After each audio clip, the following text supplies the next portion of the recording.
今仔日咱先来关心总统赖清德昨暉参加活动的时阵讲，用中华民国正做国号，对团结台湾社会有帮助。而且咱已经是主权独立的国家，免阁另外宣布独立。不过国民党主席郑丽文大声呼吁，安尼应该爱直接废除民进党台独党纲，支持中华民国宪法核心的价值。但连任先生希望能够改国号，改成中华台湾民主国。民进党没有这样做。总统赖清德前一天出席纪念雷震者民主运动人士活动，强调以中华民国为国号，对着团结台湾社会有帮助，而且台湾已经是主权独立的国家，无另外宣布独立的必要。民进党是认为留着这个名字是有助于团结台湾社会，因为这名字是写在宪法里面，它是属于台湾认同，或是中华民国认同。其实都应该彼此尊重，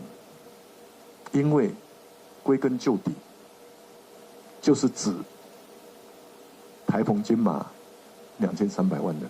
这话搁在引来国民党主席郑丽文的质疑，认为赖总统受到反核两国论类台独的一个讲法，呼吁总统应该提出行动，废除民进党的台独党纲，支持中华民国宪法的核心价值。既然赖总统说没有台独的问题，没有宣布台独的必要，那我真的非常诚挚的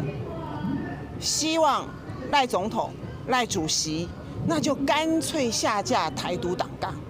就直接废除台独党纲。也若今年3月，伫民进党正式宣讲时，北化讲呼赖清德做台湾国主人的内政部长老世峰，这阵也顺应总统的立场。我们自己呢，行走在世界各地，我们就是台湾人。我们台湾是一个主权独立的国家，那现在的国号就叫中华民国。因来开涉两化议题，内政部兼小红书政策，和台北市长蒋万安批评是反中反告变共产党。老世峰讲台湾无共产党，并且指出台湾是自由民主法治的社会，依法打击这个诈欺犯罪。记者综合报道。